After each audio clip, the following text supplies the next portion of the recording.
Catecismo Maior de São Pio X. Breve História da Religião. Segunda parte. Resumo da história do Novo Testamento. Anunciação da Virgem Maria.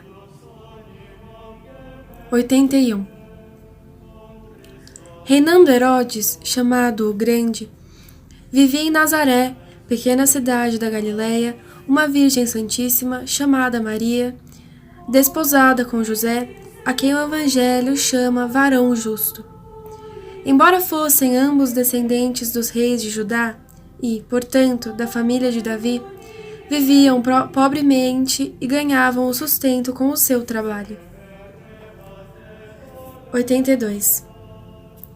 A esta Virgem foi enviado por Deus o arcanjo Gabriel, que a saudou chamando-a cheia de graça, e lhe anunciou que ela seria mãe do Redentor do mundo.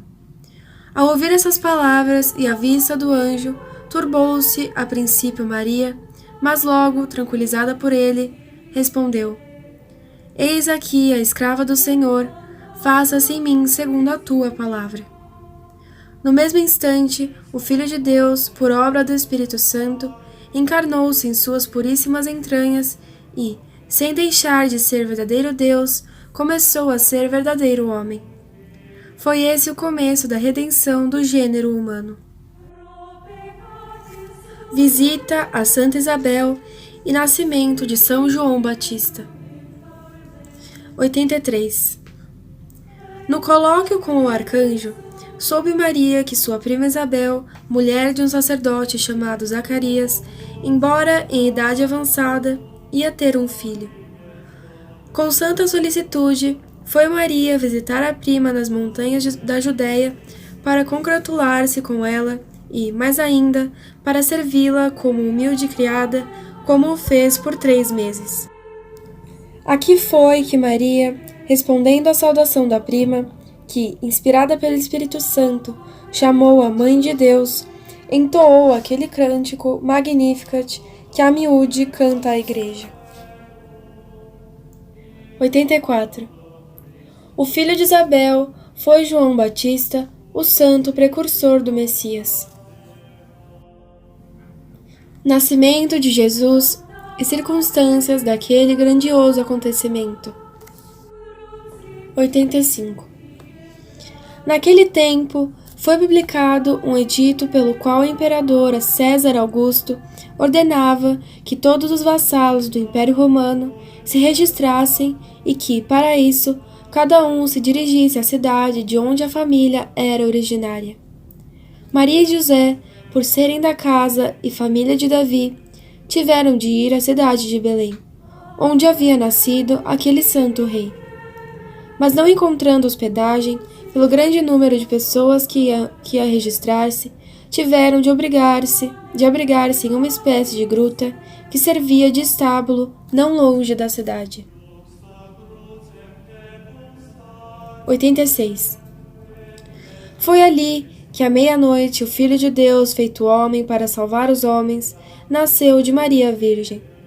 Ela, envolvendo-o em pobres panos, reclinou-o numa manjedoura onde comiam os animais.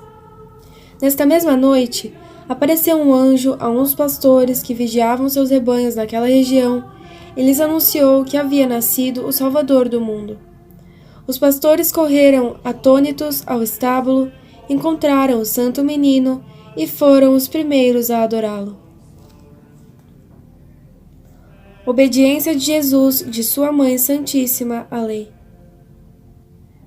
87. No 8º dia após o nascimento, para obedecer à lei, foi circuncidado o menino e foi-lhe posto o nome de Jesus, conforme havia indicado o anjo a Maria, ao anunciar-lhe o mistério da encarnação.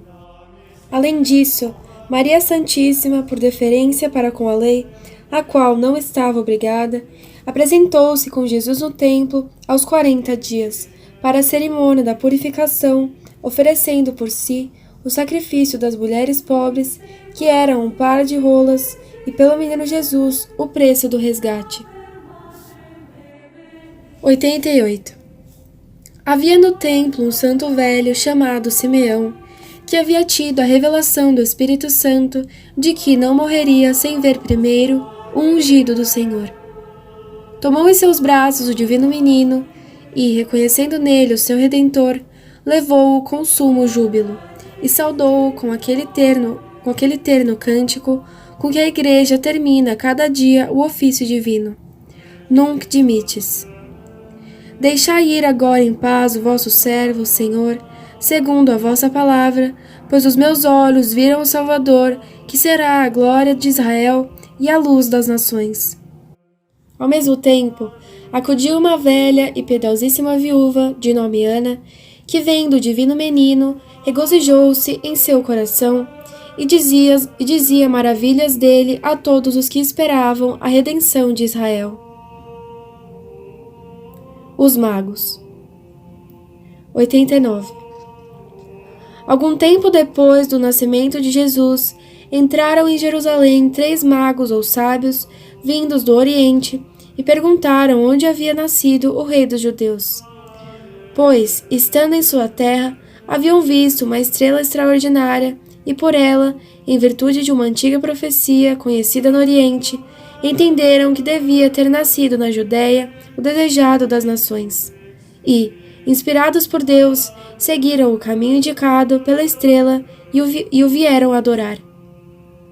Reinava então em Jerusalém Herodes o Grande, homem ambicioso e cruel. Perturbou-se ele grandemente com as palavras dos magos e informou-se com os príncipes dos sacerdotes em que lugar havia de nascer o Messias. Havendo sabido que o lugar indicado pelos profetas era Belém, enviou para lá os magos e recomendou-lhes que voltassem logo, fingindo que queria ir também até lá adorar o menino recém-nascido. Partiram os magos e, imediatamente, a estrela que haviam visto no Oriente voltou-lhes a aparecer e foi-lhes guiando até Belém, parando sobre o lugar onde estava o menino Jesus. Entraram nele e, encontrando o menino com Maria, sua mãe, prostrados o adoraram e, abertos seus tesouros, ofereceram-lhe ouro, incenso e mirra, reconhecendo-o assim como rei, como Deus e como homem mortal. Pela noite, avisados em sonho para que não voltassem a Herodes, regressaram por outro caminho à sua terra. Morte dos inocentes e fuga para o Egito. 90. Herodes esperou em vão pelos magos. Vendo-se enganado, enfureceu-se em extremo e, esperando em sua bárbara astúcia matar Jesus, mandou que se matassem todos os meninos de menos de 2 anos que houvessem em Belém e redondezas. Um anjo, porém, aparecera antes em sonhos a José, avisando-o disso e dando-lhe ordem de que fugisse para o Egito. José obedeceu imediatamente e foi com Maria e Jesus para o Egito, onde ficaram até a morte de Herodes. Depois disso, avisado novamente pelo anjo, voltou, mas não a Belém da Judéia, e sim a Nazaré da Galileia. Jesus no templo entre os doutores. 91. Chegado Jesus aos 12 anos, levaram-no seus pais a Jerusalém para as festas da Páscoa, que duravam 7 dias. Acabadas as festas, Maria e José partiram para Nazaré, mas Jesus, sem que eles soubessem, ficara em Jerusalém. Depois de um dia, procuraram-no em vão entre os parentes e conhecidos, e, aflitos, voltaram a Jerusalém, encontrando-o ao 3º dia no templo, sentado entre os doutores, ouvindo-os e interrogando-os. Sua mãe perguntou-lhe docemente por que se havia deixado procurar assim. A resposta que deu Jesus foi a primeira declaração de sua divindade. E por que me procuráveis? Não sabieis que preciso ocupar-me das coisas de meu Pai? Depois disso, Jesus voltou com eles para Nazaré. Desde esse ponto até a idade de 30 anos, nada de particular nos conta o Evangelho sobre ele, resumindo toda a história desse período nestas palavras.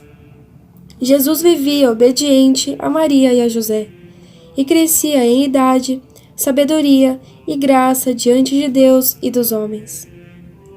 Pelo fato de ter passado em Nazaré o tempo de sua vida privada, foi chamado mais tarde de Jesus Nazareno.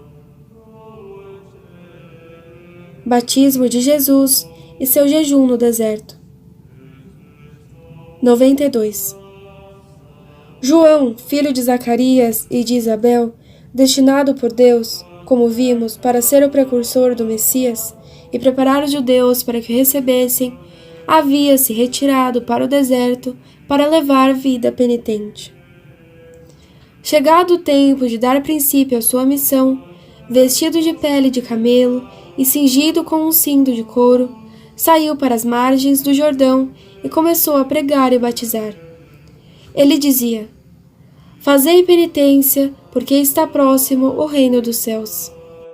Um dia, apresentou-se no meio da multidão do povo Jesus, que, tendo chegado aos 30 anos, devia começar a manifestar-se ao mundo. João, que o reconheceu, quis a princípio excusar-se, mas dobrou-se à ordem de Cristo e o batizou. Eis que, apenas Jesus saiu da água, abriram-se os céus e o Espírito Santo, sob a forma de uma pomba, desceu sobre ele e ouviu-se uma voz que dizia: Este é o meu Filho muito amado, em quem pus as minhas complacências. Recebido o batismo e guiado pelo Espírito Santo, foi Jesus para o deserto, onde passou 40 dias e 40 noites em jejuns, vigílias e orações. Foi então que quis ser tentado de várias formas pelo demônio, para nos ensinar a vencer as tentações. Primeiros discípulos de Jesus e seu primeiro milagre. 93. Depois desta preparação, Jesus, para dar começo à sua vida pública, voltou para as margens do Jordão, onde João seguia pregando. Este, ao vê-lo aproximar-se, exclamou: Eis aqui o Cordeiro de Deus, eis aquele que tira os pecados do mundo. Por este e por outros testemunhos em favor de Jesus, repetidos no dia seguinte, 2 discípulos de João resolveram seguir o Divino Mestre. Um destes, de nome André, encontrando-se com seu irmão chamado Simão, levou a Jesus, que, olhando-o no rosto, disse-lhe: Tu és Simão, filho de João. De agora em diante te chamarás Pedro. E estes foram seus primeiros discípulos. 94. Outros muitos, ou chamados por ele, como Tiago, João, Felipe e Mateus, ou movidos pela sua palavra, resolveram segui-lo. No começo não ficavam continuamente com Jesus, mas depois de ouvir suas palavras, voltavam aos seus afazeres e às suas famílias. Só algum tempo depois é que deixaram tudo para seguir o Mestre e não o abandonaram mais. Jesus foi convidado com alguns de seus discípulos para um casamento em Caná da Galileia. Também sua mãe Maria havia sido convidada. Esta foi a ocasião em que, por intercessão da sua Mãe Santíssima, Jesus transformou uma grande quantidade de água em vinho finíssimo. Este foi o primeiro milagre de Jesus, pelo qual manifestou a própria glória e confirmou na fé os seus discípulos. Eleição dos 12 apóstolos. 95. Dentre estes discípulos, Nosso Senhor escolheu depois 12, chamados apóstolos, para que estivessem sempre com ele e para enviá-los a pregar. Foram eles: Simão, a quem havia dado o nome de Pedro, e seu irmão André, Tiago e João, filhos de Zebedeu, Felipe, Bartolomeu, Mateus, Tomé, Tiago, filho de Alfeu, Judas Tadeu, Simão Cananeu e Judas Iscariotes, que o havia de trair. Para chefe dos apóstolos, escolheu a Simão Pedro, que haveria de ser depois o seu vigário na terra. Pregação de Jesus. 96. Acompanhado dos apóstolos e outras vezes precedido por eles, percorreu Jesus pelo espaço de 3 anos toda a Judéia e toda a Galileia, pregando seu evangelho e confirmando sua doutrina com um número infinito de milagres. De ordinário, aos sábados entrava na sinagoga e ensinava, mas não escolhia lugar para ensinar e fazia-o sempre que aparecia a ocasião. Lemos, com efeito, que as turbas o seguiam e que ele não só pregava nas casas e nas praças, mas também ao ar livre, nos montes e no deserto, nas praias e até no meio do mar. Sobre a barca de Pedro. O célebre Sermão das 8 Bem-aventuranças é conhecido como o Sermão da Montanha pelo lugar em que o pronunciou. Não pregava menos com o exemplo do que com a palavra.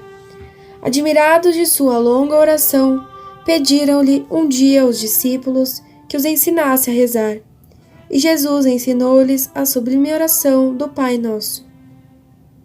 97. Por várias razões, entre as quais, para acomodar-se à capacidade da maior parte de seus ouvintes e à índole dos povos orientais, servia-se Jesus comumente de parábolas ou comparações. São singelas a do filho pródigo, do samaritano, do bom pastor, dos 10 talentos, das 10 virgens, do rico mau e do pobre Lázaro, do mordomo infiel, do servo que não quer perdoar, dos operários da vinha, dos convidados às núpcias, do grão de mostarda, do semeador, do fariseu e do publicano, do joio e do trigo, e outras muito conhecidas dos bons católicos que assistem à explicação dos evangelhos aos domingos nas paróquias. Efeitos admiráveis das palavras e do poder do Redentor. 98. Comumente, depois de seus discursos, apresentavam-lhe enfermos de todos os tipos: mudos, surdos, paralíticos, cegos, leprosos, e ele a todos devolvia a saúde. Não só nas sinagogas ia derramando suas graças e favores, mas em qualquer lugar em que se achava, sempre que aparecia ocasião, socorria os infelizes que em grande número lhe eram levados, não só da Palestina e regiões vizinhas, chegando até a Síria a fama de seus milagres.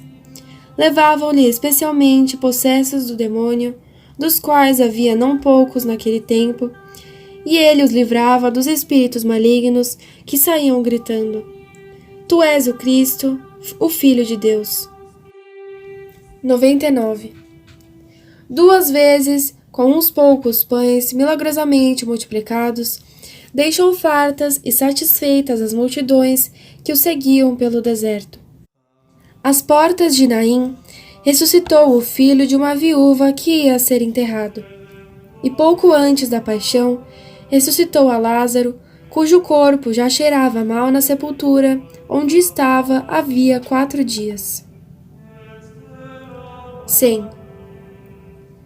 Infinito é o número dos milagres, muito dos quais famosíssimos, que fez Jesus nos 3 anos de sua pregação, para demonstrar que falava como o enviado de Deus, que era o Messias, esperado pelos patriarcas e vaticinado pelos profetas, que era o próprio Filho de Deus. Tal se manifestou em sua transfiguração no Tabor, pelo resplendor de sua glória e pela voz do Pai, que proclamava seu Filho muito amado. À vista de tais milagres, muitos se convertiam e o seguiam, muitos o aclamavam e chegaram a buscá-lo para fazê-lo rei. Guerra aberta contra Jesus. 101. Esses triunfos de Jesus despertaram desde o princípio a inveja dos escribas e fariseus, dos príncipes, dos sacerdotes e dos anciãos do povo. Inveja que aumentou em extremo quando ele se pôs a desmascarar sua hipocrisia e a reprovar seus vícios. Não tardaram em persegui-lo e desacreditá-lo, e até em chamá-lo de endemoniado, procurando encontrar contradições em suas palavras, tanto para o desautorizar ante o povo, como para o acusar ante o governador romano. Essa inveja foi crescendo e se exacerbou mais quando, em consequência da ressurreição de Lázaro, se multiplicou grandemente o número dos judeus que creram nele. Reuniram-se então para tramar sua morte, e o pontífice Caifás terminou com estas palavras: É preciso que um homem morra pelo povo e não pereça toda a nação. Dizia, sem o saber, uma profecia, pois na verdade, pela morte de Jesus, havia de ser salvo todo o mundo. Causa do ódio extremo. Traição de Judas. 102.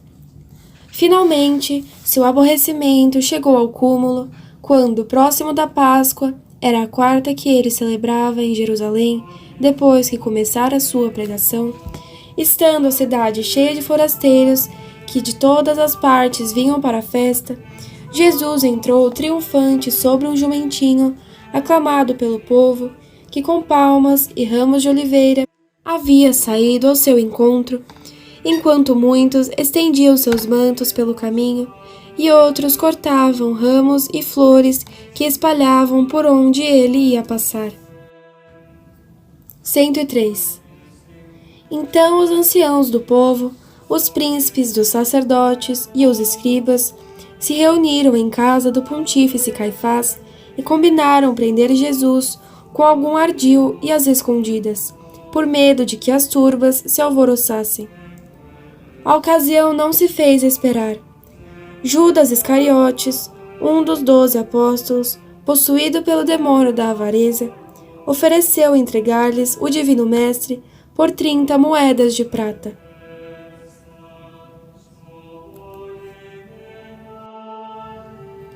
A última ceia. Instituição do sacramento da Eucaristia. 104. Era o dia em que se devia sacrificar e comer o cordeiro pascal. Chegada a hora indicada, veio Jesus à casa onde Pedro e João, mandados por ele, haviam preparado tudo para a ceia, e puseram-se à mesa. 105. Nesta última ceia, Jesus deu aos homens a maior prova de seu amor, instituindo o sacramento da Eucaristia. Paixão de nosso Senhor Jesus Cristo. 106. Acabada a ceia, saiu da cidade nosso divino Redentor, acompanhado pelos apóstolos, dizendo-lhes pelo caminho as coisas mais ternas e dando-lhes os ensinamentos mais sublimes, foi, como acostumava, ao jardim de Getsêmani, ou Horto das Oliveiras, onde, pensando em sua própria paixão, orando e oferecendo-se ao Pai Eterno, suou sangue vivo e foi confortado por um anjo. 107. Veio Judas, o traidor, à testa de um esquadrão de gente atrevida, armado de paus e espadas, e deu a Jesus um beijo, que era o sinal combinado para dá-lo a conhecer. Jesus, abandonado pelos apóstolos, que fugiram de medo, viu-se logo preso e amarrado por aqueles esbirros, e com toda a espécie de insultos e maus-tratos foi arrastado, primeiro à casa de um príncipe dos sacerdotes, chamado Anás, depois a do pontífice Caifás, que naquela mesma noite reuniu o sinédrio, o qual declarou Jesus réu de morte. 108. Dissolvida a junta dos juízes, foi Jesus entregue aos soldados que durante toda a noite o injuriaram e o ultrajaram com bárbaros tratos. Nessa mesma dolorosa noite, Pedro amargurou o coração de Jesus, negando-o 3 vezes. Mas, olhando por Jesus, caiu em si e chorou o seu pecado por toda a vida. 109. Depois de amanhecer, havendo-se reunido de novo o sinédrio, foi Jesus levado ao governador romano Pôncio Pilatos, a quem o povo pediu aos gritos que lhe desse a morte. Pilatos, que conhecia a inocência de Jesus e a perfídia dos judeus, procurava um meio de salvá-lo. E devendo por ocasião da Páscoa dar liberdade a um malfeitor, deixou que o povo escolhesse entre Jesus e Barrabás, um facínora. O povo escolheu Barrabás. Pilatos, ouvindo dizer que Jesus era galileu, enviou-o a Herodes Antipas, que regia aquela província e estava em Jerusalém para a Páscoa. Este o desprezou e tratou como louco, devolvendo o vestido por escárnio com a túnica branca dos insensatos. Por fim, Pilatos fez açoitar a Nosso Senhor pelos soldados, os quais, depois de o terem transformado em uma chaga viva, com atroz insulto, colocaram-lhe na cabeça uma coroa de espinhos, sobre os ombros um trapo de púrpura, na mão um bordão, e zombaram dele, saudando-o como rei. Mas, não bastando isso para acalmar o furor de seus inimigos e da plebe amotinada, Pilatos condenou Jesus à morte na cruz. 110. Jesus, então, teve de carregar sobre os ombros o pesado madeiro da cruz e levá-lo até o alto do Monte Calvário.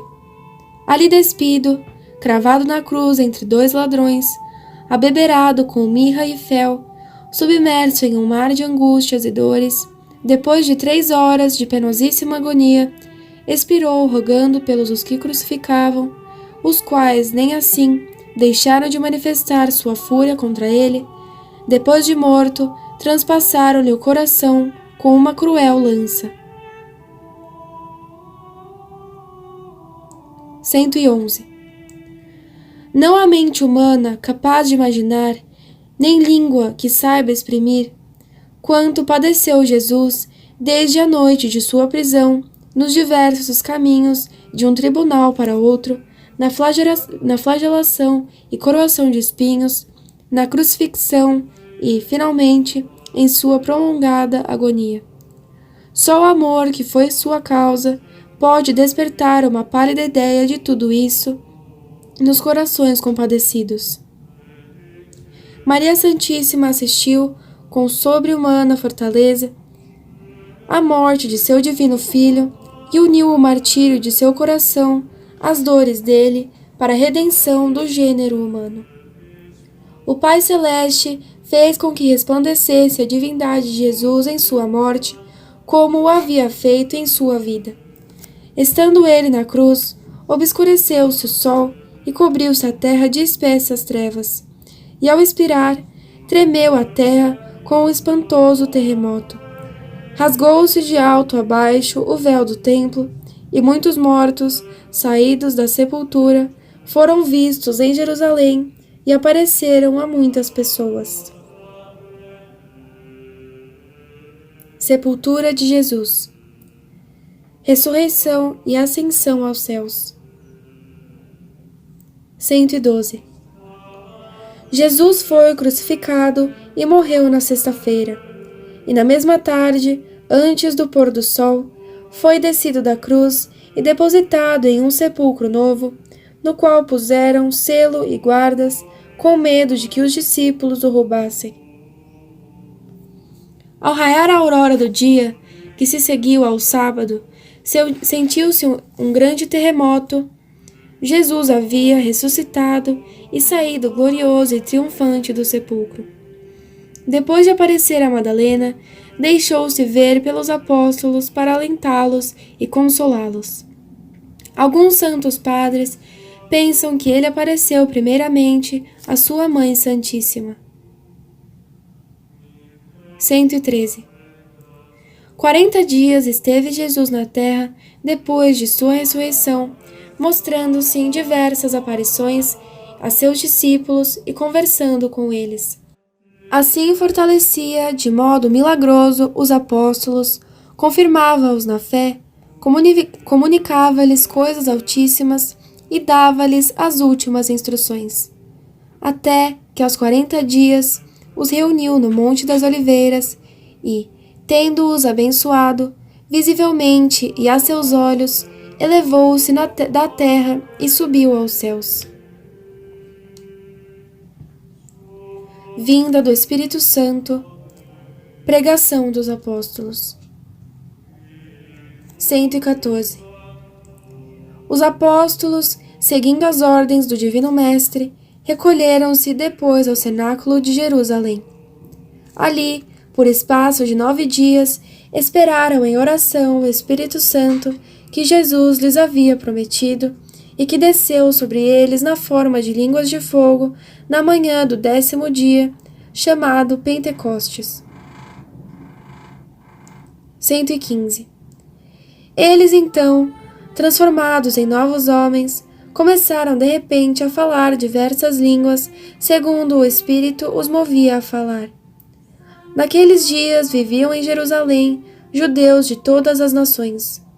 Uma multidão deles ocorreu para presenciar aquele prodígio, e em um sermão que lhes fez Pedro sobre as profecias verificadas na pessoa de nosso Senhor Jesus Cristo e sobre os milagres operados por ele, converteram-se 3.000 ouvintes. Alguns dias depois, o mesmo São Pedro, junto com o apóstolo São João, depois da cura milagrosa de um paralítico de nascimento, falando àquela multidão, trouxe à fé outros 5.000. Não só em Jerusalém, como também em toda a Judéia, onde pregavam os apóstolos, ia crescendo o número dos que criam em Jesus. 116.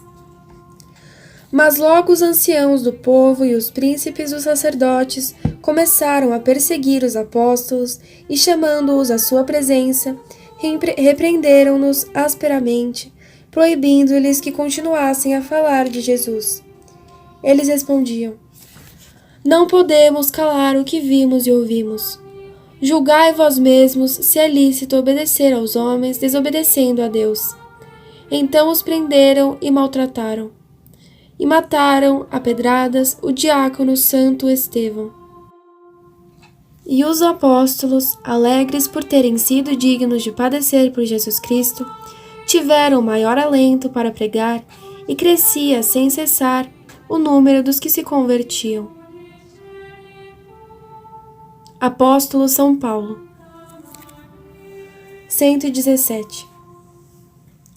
O mais célebre dos convertidos ao Evangelho foi Saulo, depois chamado Paulo, natural de Tarso, que tinha sido inimigo furioso e perseguidor dos cristãos, e que depois, tocado pelo poder divino, veio a ser vaso de eleição, o mais zeloso e trabalhador dos apóstolos. Incríveis foram os caminhos, fadigas e tribulações deste prodígio da graça para fazer conhecer o nome e a doutrina de Jesus Cristo entre os gentios. Daí ser chamado doutor das gentes. Pregando a fé, não com o aparato da sabedoria humana, mas com a virtude de Deus, que a confirmava com milagres, convertia os povos, por mais que fosse perseguido pelos inimigos da cruz de Cristo. Estas perseguições o levaram providencialmente a Roma, onde pregou aos judeus que ali residiam e aos pagãos. Depois de outras peregrinações, voltou a Roma e, coroando ali sua apostólica vida com o martírio, foi degolado sob o imperador Nero, o mesmo que mandou crucificar São Pedro. 118. São Paulo deixou-nos 14 cartas ou epístolas, escritas a maior parte para as igrejas que havia fundado e que são outro sinal da missão apostólica que lhe deu nosso Senhor. Pois, como observa Santo Agostinho, estão escritas com tanta elevação, lucidez, profundidade e unção que revelam o Espírito de Deus. Dispersão dos apóstolos pelo mundo inteiro. 119. Depois de terem pregado o Evangelho na Judéia, segundo a ordem de Jesus, os apóstolos se separaram e foram pregá-lo por todo o mundo. São Pedro, cabeça do colégio apostólico, dirigiu-se a Antioquia, onde os que criam em Jesus começaram a ser chamados cristãos. De Antioquia passou a Roma e ali estabeleceu sua sede, sem mudá-la mais para outro lugar. Ele foi bispo de Roma e, na mesma cidade, acabou sua vida com um glorioso martírio, como se disse acima, sendo imperador Nero. Os sucessores de São Pedro na Sé Romana herdaram a supremo poder de mestre infalível da Igreja que o Senhor lhe havia conferido, de fonte de toda a jurisdição e de protetor e defensor de todos os cristãos. Por esta razão, chamam-se justamente papas, que quer dizer pais, e sucederam-se uns aos outros sem interrupção de Pedro a nossos dias. 120. Todos os apóstolos, concordes e unânimes, em comunhão com Pedro, pregavam em todas as partes a mesma fé. Os povos se convertiam e deixavam a idolatria, de maneira que em breve o mundo se encheu de cristãos, para cujo governo dos apóstolos iam constituindo bispos que continuassem seu ministério.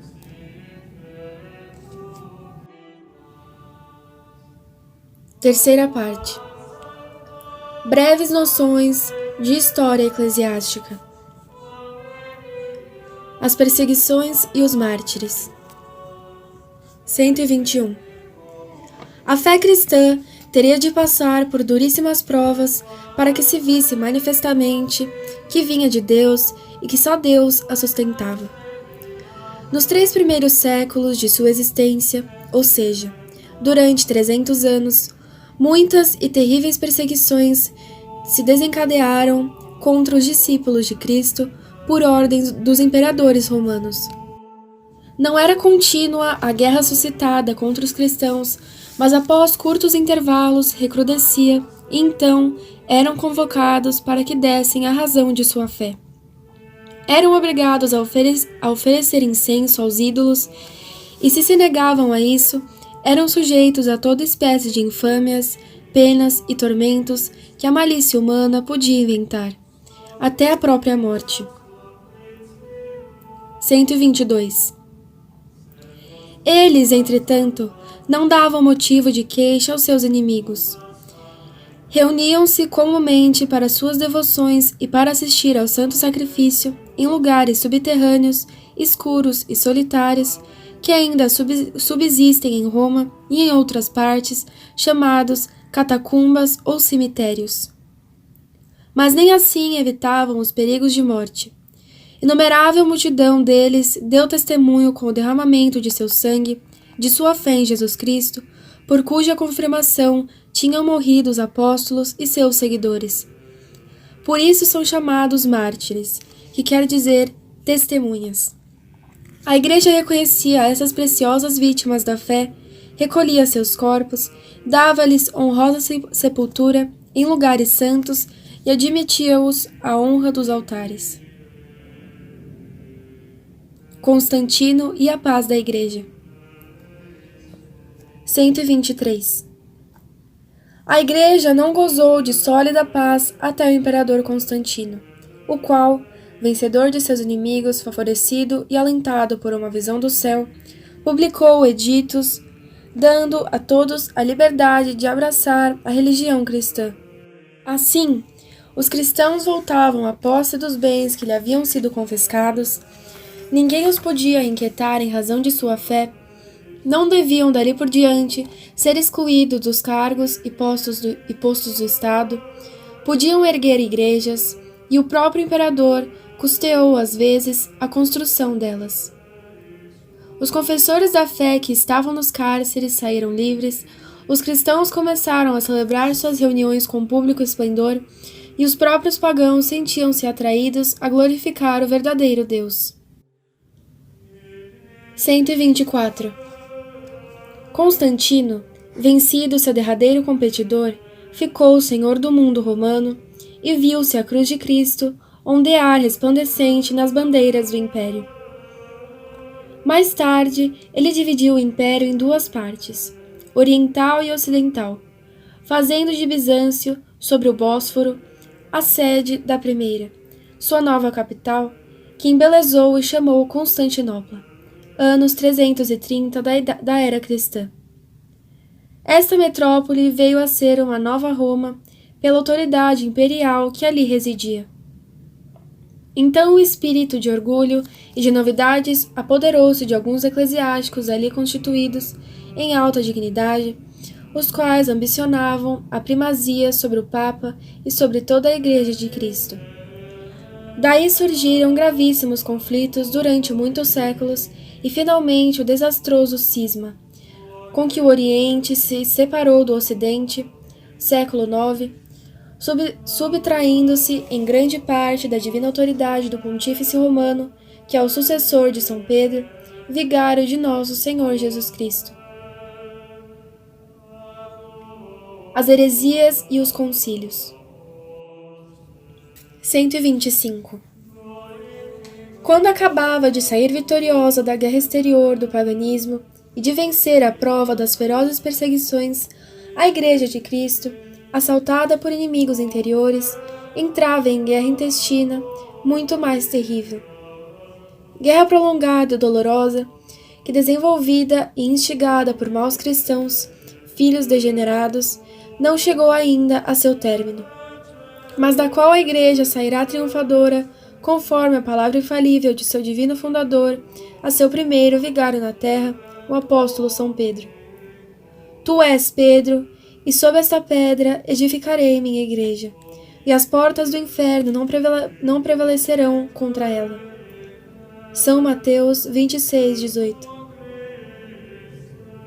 126. Já nos tempos apostólicos, tinha havido homens perversos que, por interesse e ambição, turvavam e corrompiam no povo a pureza da fé com abomináveis erros. Os apóstolos a eles se opuseram com a pregação, com escritos e com as infalíveis sentenças do primeiro concílio que celebraram em Jerusalém. 127. Desde então até nossos dias, não cessou o espírito das trevas seus venenosos ataques contra a Igreja e as verdades divinas de que ela é depositária e infalível. Suscitando constantemente novas heresias, tem atentado sucessivamente contra todos os dogmas da religião cristã. 128. Entre outras, ficaram tristemente famosas as heresias de Sabélio, que impugnou o dogma da Santíssima Trindade, Manés, que negou a unidade de Deus e admitiu no homem duas almas, Ário, que não quis reconhecer a divindade de nosso Senhor Jesus Cristo, Nestório, que recusou à Santíssima Virgem a excelsa dignidade de Mãe de Deus e que distinguia em Jesus Cristo duas pessoas, Eutiques, que não admitia em Jesus Cristo senão uma natureza, Macedônio, que combateu a divindade do Espírito Santo, Pelágio, que atacou o dogma do pecado original e da necessidade da graça, os iconoclastas, que rejeitavam o culto das sagradas imagens e das relíquias dos santos, Berengário, que se opôs à presença real de nosso Senhor Jesus Cristo no Santíssimo Sacramento, João Rus, que negou o primado de São Pedro e do Romano Pontífice, e, finalmente, a grande heresia do protestantismo, século XVI, forjada e propagada principalmente por Lutero e Calvino. Esses inovadores, rejeitando a tradição divina, reduzindo toda a revelação à Sagrada Escritura e subtraindo a mesma Sagrada Escritura ao legítimo magistério da Igreja para entregá-la insensatamente à livre interpretação do espírito privado, demoliram todos os fundamentos da fé, expuseram os livros santos às profanações da presunção e da ignorância e abriram a porta a todos os erros. 129. O protestantismo, ou religião reformada, como orgulhosamente a chamam seus fundadores, é o compêndio de todas as heresias que houve antes dele, que houve depois, que podem ainda nascer para a ruína das almas. 130.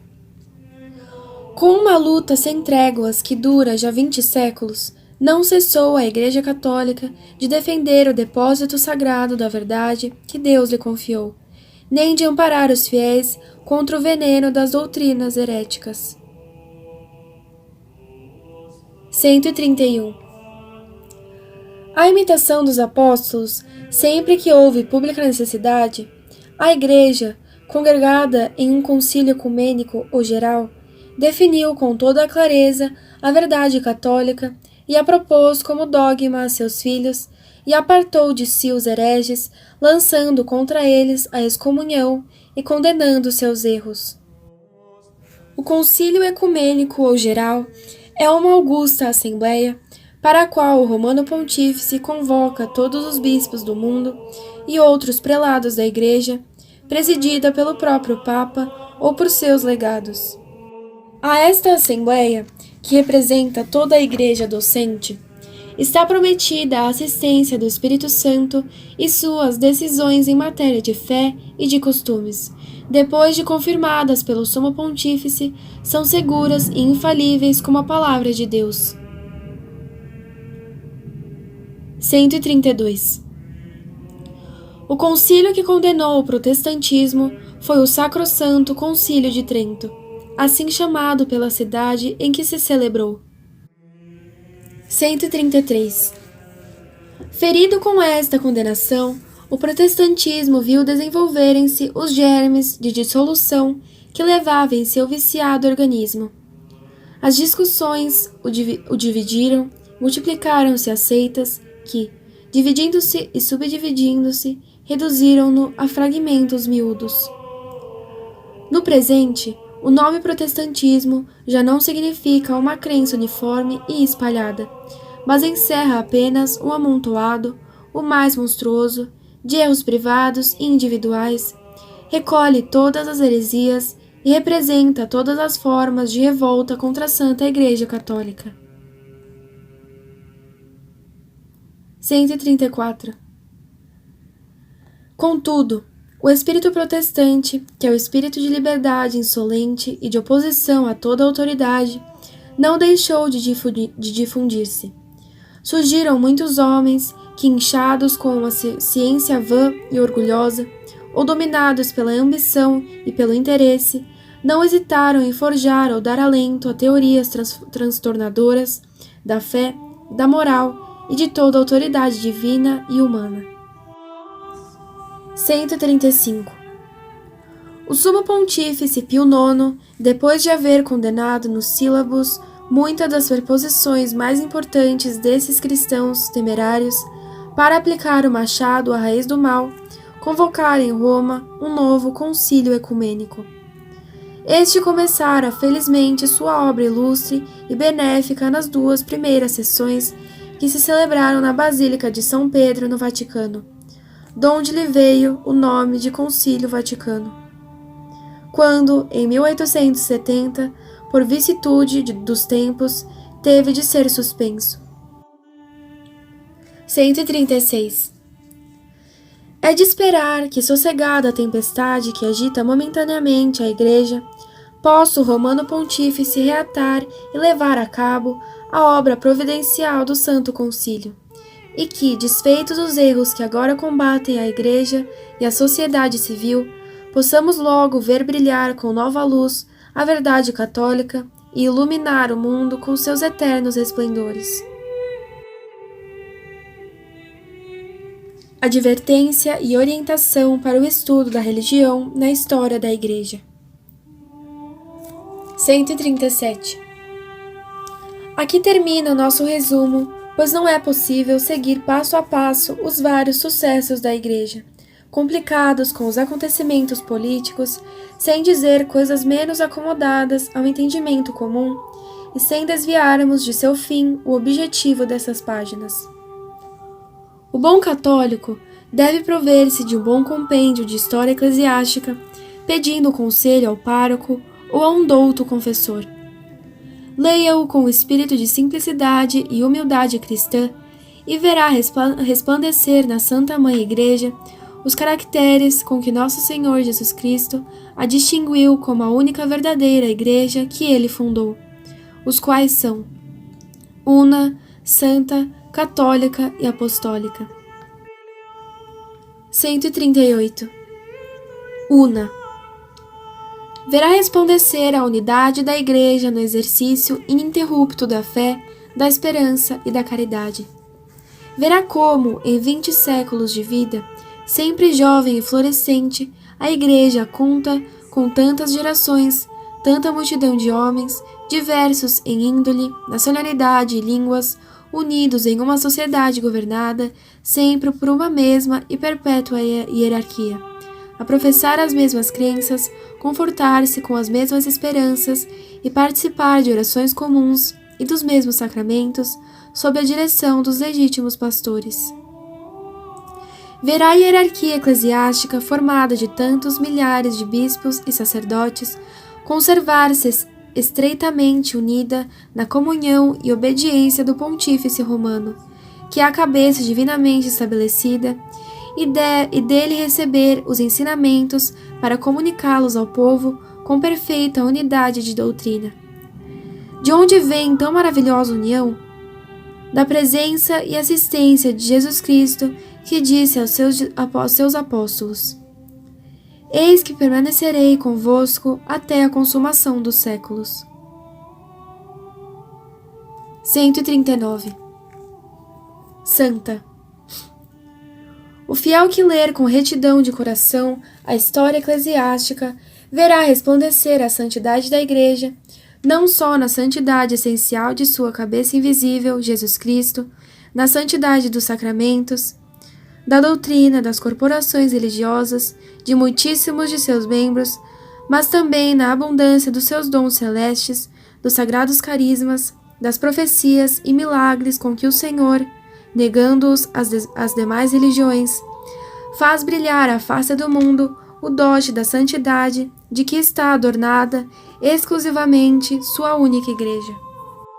Quem lê com ânimo desapaixonado a história eclesiástica fica atônito ao contemplar a ação visível da divina providência, que comunicou à Igreja a santidade e a vida e que vela por sua conservação.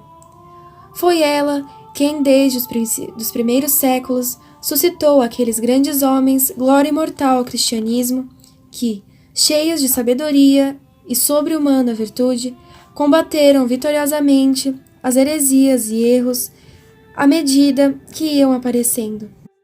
Os santos padres e doutores que brilharão como estrelas por perpétuas eternidades na frase bíblica, de cuja unânime concordância entre si podemos deduzir a reconhecer a tradição e o sentido das Sagradas Escrituras.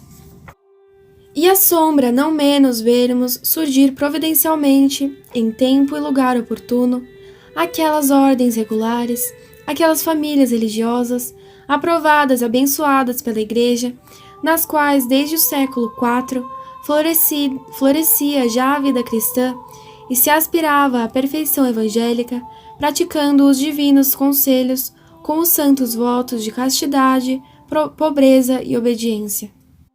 Veja-se pela história que estas famílias religiosas, no transcurso dos séculos, se têm sucedido e vão sucedendo e renovando constantemente com um fim sempre santo, servindo-se dos meios acomodados à época.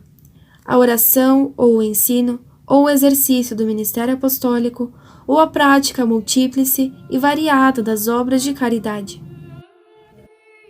Como sua Santa Mãe, a Igreja, estão elas também sujeitas a duras perseguições que a miúde e por algum tempo as oprimem.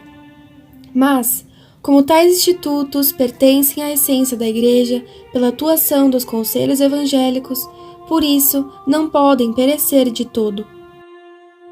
E é coisa averiguada pela experiência que a tribulação as purifica e rejuvenesce, e, renascendo em outro lugar, multiplicam-se e produzem mais copiosos frutos, ficando sempre como fonte inesgotável da santidade da Igreja. 140. Católica. Verá o fiel com a amargura que tantas vezes, no transcurso dos séculos, multidões imensas de católicos, até nações inteiras, desertaram miseravelmente da unidade da Igreja. Mas verá também que Deus enviara sucessivamente a outros povos e outras nações a luz do Evangelho por meio de homens apostólicos encarregados por ele, como foram os apóstolos, de guiar as almas para a salvação eterna. E se consolará ao reconhecer que o Senhor se digna confiar em nosso século este apostolado a centenas e milhares de sacerdotes, de religiosos de todas as ordens, de religiosas que lhe estão consagradas, os quais percorrem as terras e os mares do Velho e do Novo Mundo para dilatar o reinado de nosso Senhor Jesus Cristo. Donde seria um erro dar fé às falsidades dos incrédulos, segundo as quais o catolicismo se estaria extinguido no mundo, como se os homens já não desejassem outra coisa além do progresso das ciências e das artes. Pelo contrário, as estatísticas mostram claramente que o número total dos católicos das cinco partes do mundo, não obstante as perseguições e dificuldades de todo o gênero, cresce a cada ano. E é de esperar que, tornando-se mais fáceis os meios de comunicação e com o favor divino, não haverá mais terra acessível onde, em uma modesta igreja e ao redor de um pobre missionário, não haja um grupo de católicos unidos em pensamento e coração a seus irmãos de todo o mundo, e por meio de bispos ou vigários apostólicos, legitimamente enviados pela Santa Sé, ligados pela mesma unidade na fé e na comunhão. É isto que se chama catolicidade da Igreja. Só ela pode chamar-se católica ou universal, isto é, de todos os tempos e de todos os lugares. 141. Apostólica.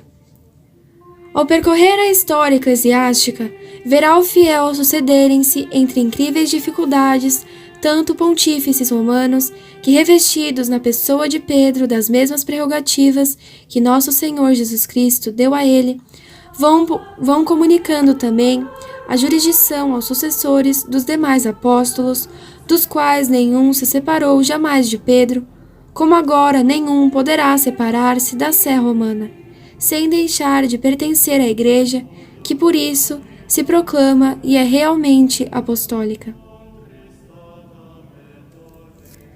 142. Na história eclesiástica, aprenderá o fiel a conhecer e a evitar os inimigos da Igreja e de sua fé.